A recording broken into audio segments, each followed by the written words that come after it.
Bismillahirrahmanirrahim.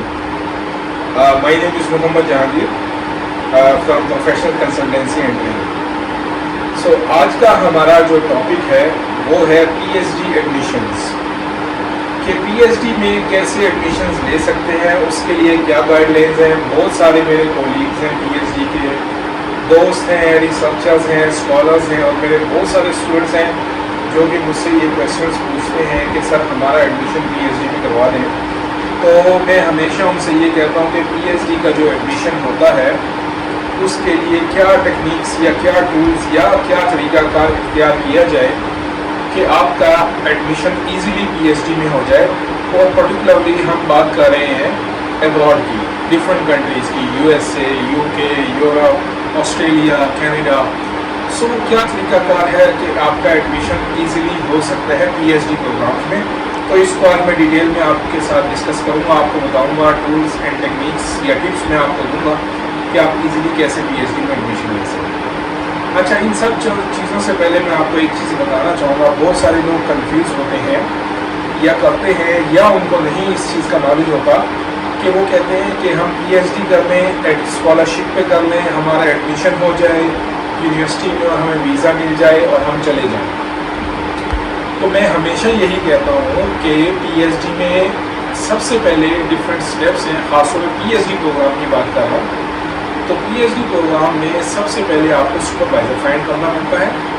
Supervisor ढूंढना एक अलग प्रोसेस है, कंप्लीट फुल फ्लेज प्रोसेस है and it takes times, even it takes months, ठीक है, और even year to find a supervisor, proper supervisor. Second step, जब आपने सुपरवाइज़र ढूंढ लिया फिर आपको उस कंसर्न यूनिवर्सिटी में एडमिशन लेना पड़ता है। अब किसी बाहर की यूनिवर्सिटी में एडमिशन लेना ये भी एक फुल फ्लेज प्रोसेस है। और थर्ड ये है कि आप स्कॉलरशिप भी लेना चाहते हैं। अब स्कॉलरशिप अवेल करना, किसी भी यूनिवर्सिटी का या किसी थर्ड पार्टी का स्कॉलरशिप अवेल करना, ये पूरा एक प्रोसेस है। चाहे वो यूनिवर्सिटी का हो या किसी आउटसाइड थर्ड पार्टी कंपनी का या ऑर्गेनाइजेशन का स्कॉलरशिप हो, उनका एक प्रोसीजर है, एक तरीकाकार है, वो उसको फॉलो करना पड़ता है, डॉक्यूमेंटेशन है वो करनी पड़ती है, वो एक पूरा प्रोसेस है। ठीक हो गया। और फिर चौथा प्रोसेस है वीज़े का, कि आपने वीज़ा फाइल करना है उस कंसर्न एम्बेसी में, और वो एक पूरा प्रोसेस है। So basically these are 4 separate processes that you go for.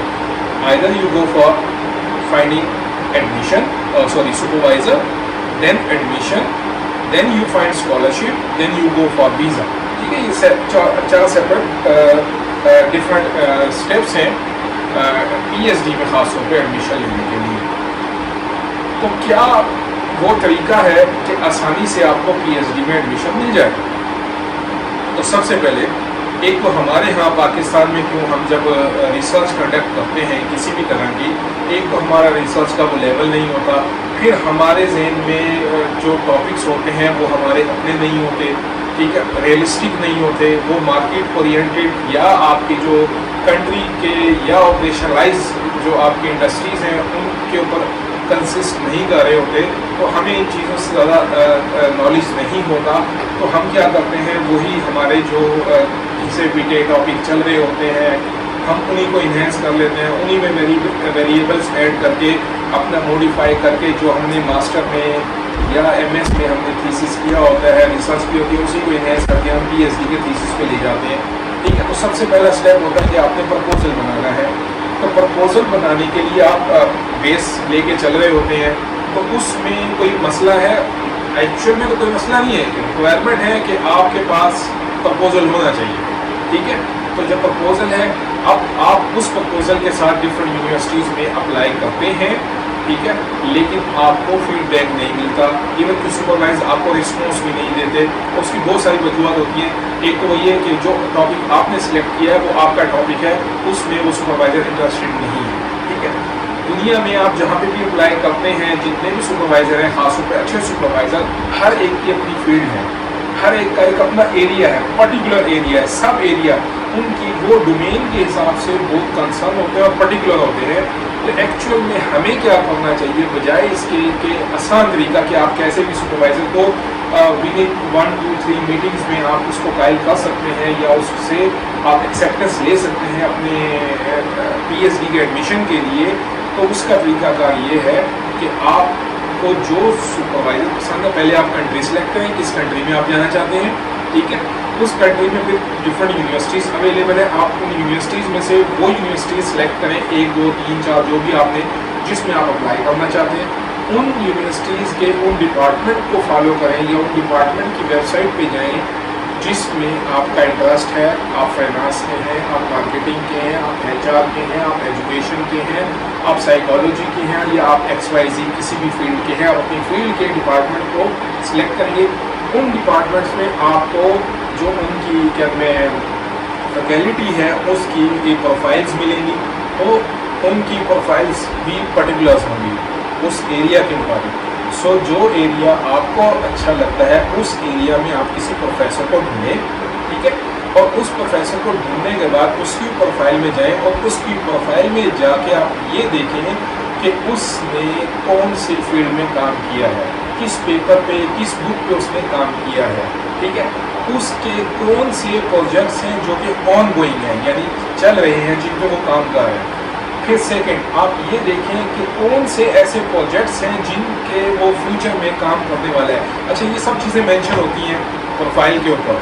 ये आप किसी भी प्रोफेसर की प्रोफाइल में जाएंगे, उसके कॉन्टैक्ट डिटेल्स, उसकी सारी बायोग्राफी, उसकी सारी एजुकेशन, सारी एक्सपीरियंस, सब चीज़ें मेंशन होती हैं। और वहाँ पे ये इवन के ये भी मेंशन होता है कि कौन कौन से स्टूडेंट्स को सुपरवाइज कर रहा है और कौन कौन से टॉपिक्स को सुपरवाइज कर रहा है, ठीक है, कौन कौन से प्रोजेक्ट्स इन हैंड हैं जिस पे वो काम कर रहा है और कौन कौन से प्रोजेक्ट्स हैं जिसमें उसको फ्यूचर में काम करना है। और ये सारे के सारे जो रिसर्च बेस्ड टॉपिक्स होते हैं या प्रोजेक्ट्स होते हैं, ये रिसर्च बेस्ड होते हैं, और ये मार्केट के हिसाब से या अपने एरिया के हिसाब से या इंडस्ट्री के हिसाब से प्रॉब्लम बेस्ड यानी एक्चुअलाइजेशन के ऊपर बेस करते हैं, जो आपकी एक्चुअल प्रॉब्लम एग्जिस्ट कर रही होती है उनके सोल्यूशंस के ऊपर बेस करेंगे।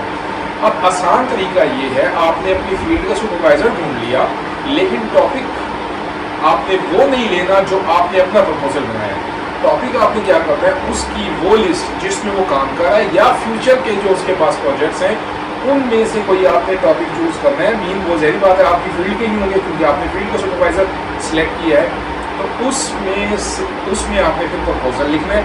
अच्छा, प्रपोजल कितना लिखते हैं? हमारे यहाँ आया 15 20 25 पेजेस का प्रपोजल लिख देते हैं। नहीं, 15 20 25 पेजेस का प्रपोजल नहीं लिखना। प्रपोजल में आप डेटा भरते नहीं हैं, आप सिर्फ अपना आइडिया देते हैं रिसर्च का कि आपके ज़हन में क्या है, क्या करना चाह रहे हैं, कैसे करना चाह रहे हैं और क्यों करना चाह रहे हैं, ठीक है। इन चीज़ों के आप आंसर देते हैं। 5 से 6 पेजेस, मैक्सिमम 5 to 6 पेजेस का आप प्रपोजल तैयार करें। और जैसे ही आप वो प्रपोजल तैयार कर लें, अब वो प्रपोजल आपने क्या किया, कंसाइज कर लिया 5 to 6 पेजेस पे, और आपने उसमें वो सारे क्वेश्चंस के आंसर्स भी दे दिए हैं कि आप क्यों कर रहे हैं रिसर्च, क्या आपका इंटरेस्ट है, और सबसे बड़ी बात, वो जो आपने टॉपिक चूज़ किया है वो टॉपिक है जो उस प्रोफेसर ने आने वाले वक्तों में उस प्रोजेक्ट के ऊपर काम करना है। जैसे ही आप उसे ईमेल के थ्रू, अब ईमेल भी लिखने का एक तरीकाकार होता है, फॉर्मेट होता है कि आप जब किसी भी प्रोफेसर को कॉन्टेक्ट करते हैं, एक ईमेल लिखते हैं, प्रॉपर एक रिक्वेस्टिंग मोड में आप उसे डालते हैं, उसकी प्रोफाइल। अच्छा, हमारे यहाँ क्या होते हैं, हम आंखें बंद करके एक ईमेल लिखते हैं, उसको कॉपी पेस्ट करते हैं और 25-30 प्रोफेसर्स को ईमेल कर देते हैं। नहीं, ऐसा नहीं है, आपने सेपरेट ईमेल करनी है हर एक प्रोफेसर को, ठीक है, और उसको ईमेल में उसके बारे में, उसकी टॉपिक के बारे में, उसकी चीज़ों को आपने पढ़ा है, स्टडी किया है, फिर अपने बारे में आप बताएं, अपने टॉपिक के बारे में बताएं, और फिर उसे बताएं कि इस टॉपिक में मैं इंटरेस्टेड हूँ और ये मेरा प्रपोजल है जो मैं आपको अटैच करके भेज रहा हूँ या भेज रही हूँ। तो फिर वो बेसिकली जैसे ही वो ईमेल उस प्रोफेसर के सामने जाएगी, 110% मैं आपको गारंटी देता हूँ, वो आपकी ईमेल को खोलेगा, उसको पढ़ेगा और उसको जवाब देगा। क्यों? क्योंकि वो टॉपिक है जिसमें वो प्रोफेसर इंटरेस्टेड है, जिसमें फ्यूचर में उसने काम करना है। हमारा जो तरीका है वो टिपिकल है, ट्रेडिशनल है, हमारे इंटरेस्ट है। कोई भी हमारे इंटरेस्ट को नहीं देखेगा, हर इंसान अपने इंटरेस्ट को देखता है, ठीक है। तो ये एक वो मेन पॉइंट है जो आपने फॉलो करना होता है। इस तरह आप देखेंगे आपको प्रोफेसर्स के जवाब आएंगे। वो आपको होता क्या है, बहुत सारे लोग ये कहते हैं हमने बहुत लोगों से कांटेक्ट किया, बहुत प्रोफेसर को जवाब ही नहीं देते। बिल्कुल, क्यों दें आपकी ईमेल का जवाब? हाँ, लेकिन उस वक्त लाजमी देंगे जवाब जब उनके इंटरेस्ट की बात होगी। तो ये वो एक मेजर पॉइंट है जो आपने फोकस करना है, जो आपने कंसीडर करना है, इंशाल्लाह ये वो पॉइंट होगा जो आपको सुपरवाइजर को एग्रीमेंट की तरफ लेके जाएगा। फिर उसके बाद यही बात है, आपकी कम्युनिकेशन स्टार्ट, वो आपको जो रिप्लाई देगा आप उसको फिर आगे फर्दर कम्युनिकेशन आपकी स्टार्ट हो जाएगी। फिर आपकी जब आपकी कम्युनिकेशन स्टार्ट हो गई है, फिर आपने उसको कायल करना है। फिर आपकी मीटिंग्स भी होंगी जूम के ऊपर या स्काइप के ऊपर। उन मीटिंग्स में फिर आप उनको बता सकते हैं कि आपके अंदर क्या क्या कैपेबिलिटीज़ हैं और आप उसके साथ क्यों काम करना चाहता है या वो आपको क्यों ले अपने साथ, ठीक है। तो इंशाल्लाह जब ये होगा तो वो इंशाल्लाह आपको पॉजिटिव कंसेंट्स देगा, अनटिल अनलेस कोई ऐसी रिस्ट्रिक्शन नहीं है उसके ऊपर यूनिवर्सिटी की तरफ से या सराउंडिंग्स की तरफ से या एनवायरनमेंट की तरफ से कि वो आपको ना ले। अदरवाइज़ उसकी यही कोशिश होगी कि वो आपको अपने फ्यूचर प्रोजेक्ट में ऐड करे, अपने साथ लेके चले, अगर आप वाकई उस टॉपिक में इंटरेस्ट रखते हैं और आपके पास प्रॉपर नॉलेज है या आपका इंटरेस्ट है तो लाजमी। अच्छा, अगर एक से नहीं होगा, यही काम आप मल्टीपल प्रोफेसर्स के साथ करें, मेल फीमेल प्रोफेसर्स प्रोफाइल में जाएं, उनकी प्रोफाइल को देखें, पढ़ें, समझें, टॉपिक में जाएं, फ्यूचर के उनके प्रोजेक्ट्स देखें और उसके ऊपर प्रपोजल बना के भेज दें। आई एम श्योर आप जब ये काम करेंगे तो आपको जो है ना उनकी तरफ से अप्लाई आएगा, तो आपको जब उनकी तरफ से एग्रीमेंट शो हो गया, वो आपको कंसेंट्स दे दिए, इसका मतलब ये है कि आपका एडमिशन पीएचडी में हो गया। फिर उसके बाद आप सेकंड स्टेप में जाएंगे कि उस यूनिवर्सिटी में प्रॉपर चैनल के थ्रू, प्रोसेस के थ्रू अप्लाई करेंगे एडमिशन में, और एडमिशन के लिए रिक्वायरमेंट होती है कि आप उस पीएचडी के कंसेंट शो करते हैं कि आपका एडमिशन, कि आपको सुपरवाइजर ने कंसेंट्स दे दिए हैं, एक्सेप्टेंस है। फिर तीसरा स्टेप होता है, फिर आपका कोई स्कॉलरशिप अवेलेबल है या वो स्कॉलरशिप उस सुपरवाइजर के पास भी अवेलेबल हो सकता है, यूनिवर्सिटी का भी हो सकता है या किसी थर्ड पार्टी कंपनी का भी हो सकता है, तो आप उसको उसमें अप्लाई कर सकते हैं। और फिर चौथे स्टेप में आप अपना वीज़ा अप्लाई करेंगे। जब आपका वीज़ा हो जाएगा तो आप वीज़ा लेंगे और उस यूनिवर्सिटी में जाएंगे और अपनी पीएचडी को परस्यू करेंगे। आई एम श्योर कि आपको ये काफ़ी क्लियर हो गया होगा कि पीएचडी में एडमिशन कैसे लेते हैं और उसका क्या एक तरीक़ाकार है। अगर इसके अलावा फिर भी आपको कोई चीज़ समझ नहीं आई, आप पूछना चाहते हैं, तो बॉटम में आपको नंबर दिया गया है, हमारा एड्रेस, वेबसाइट, सारी चीज़ें, फेसबुक पेज मौजूद हैं, अवेलेबल हैं, तो आप हमसे कांटेक्ट कर सकते हैं। और इंशाल्लाह आपको आपकी क्वेरीज़ का या हमारे जो यूट्यूब का चैनल है उस पर भी इंशाल्लाह ये वीडियो हम लगा देंगे, आप वहाँ पे भी हमसे क्वेश्चन आंसर कर सकते हैं, आपको आपकी क्वेरीज़ के आंसर दिए जाएंगे। Thank you very much.